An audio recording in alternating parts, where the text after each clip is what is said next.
That's Trace Sivan on the new Mix 107.3 KGRS. It's Mix Mornings with Darrin. Good morning to you and a happy Tuesday. And, you know, a lot of stuff going on in the world today, especially in Ukraine. That's been something that has just been a conversation topic for quite a number of years now as that whole situation continues to just be kind of heartbreaking, you know, to watch what's going on there. And speaking of, there's a special presentation tonight at the Capitol Theater in Burlington where we're going to really get in depth into what things are like in Ukraine right now. Speaking of, I got a couple people in studio. I got Rick Ray and Robert Rose. Good morning, gentlemen. Good morning. Good morning. Thanks for having us. Now, Rick is a filmmaker, veteran filmmaker, and Robert Rose is producer of Raw Travel. And there's a special event tonight called Ukraine Films and Conversation. Two filmmakers' experiences. So, Rick, why don't we start with you? Tell me a little bit about what tonight's event's all about. So tonight, Robert and I are going to be on stage. We're going to be showing segments of the films that we've produced, both independently, traveling throughout Ukraine. And both of us are independent filmmakers that just went because Ukraine touched our hearts, and we felt we had to do something about the situation. So we'll be screening those for the general public. It's free to come. And we'll be in conversation. Rob and I will be sort of interviewing each other and then showing 5 to 10 minute clips of our work. It's always kind of fascinating to look at a situation where you get two people who see kind of the same thing, but from different angles, different perspectives. Robert, tell me a little bit about My Summer in Ukraine. That's like a 4-part docuseries. Right. Yeah. So I was in touch with Rick when he went through Ukraine, and he went much earlier in the full invasion in 2022. I went for just like 3 days into Lviv, the western part. But I knew that I wanted to go back and have more of the type of experience that Rick had, which was he went deeper, he stayed longer. So My Summer in Ukraine is about my trip to Ukraine, where I did go deeper, I did go longer. I went to some active conflict areas like Kherson, Kharkiv, Odessa, and basically was just riding along with humanitarians. I got to experience a drone school. I got to experience a military hospital.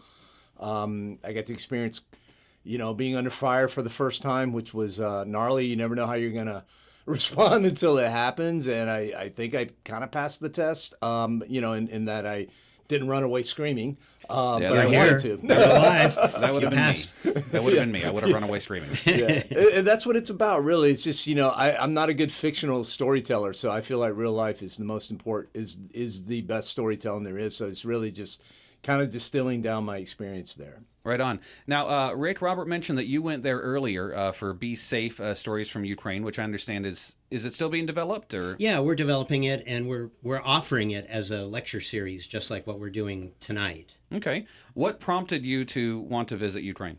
So I was following the conflict when it first broke out, and I'm a travel filmmaker just like Rob. We generally go to really comfortable places and relax and kind of show the culture and the history of people. And I just felt that given the conflict and how unfair it was on the Ukrainians, that I had no other choice but to drop what I was doing and to go. And I went just a few months, actually just a month and a half after Bucha was invaded by the Russians and right after they left. So I really saw the destruction firsthand and the impact on people's lives.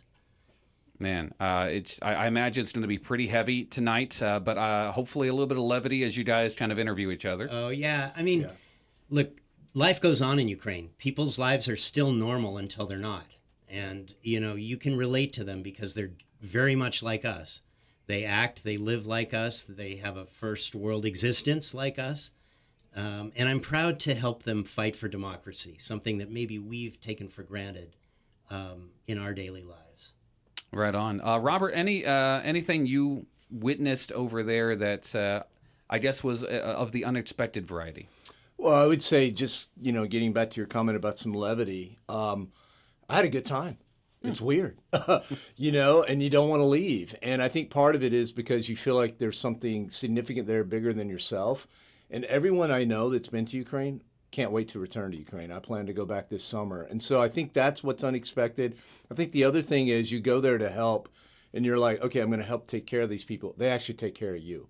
Oh. They're very, very protective of you. They want to make sure you're safe. And they are very appreciative of, at the time I was there at least, of Americans and what we were doing to help them. Yes, and we need to keep doing it. Yeah, the strangers, would just thank us. And we were there after the Kherson Oblast dam had exploded and a devastating flooding had occurred, and we were buying water, clean water to bring in for the villages that their water was contaminated. And total strangers come up and hug you.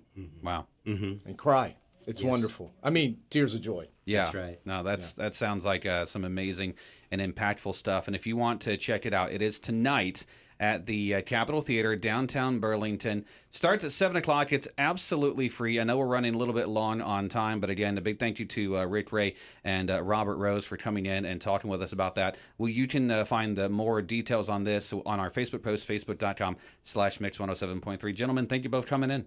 Thanks, Darrin. Thanks for having us.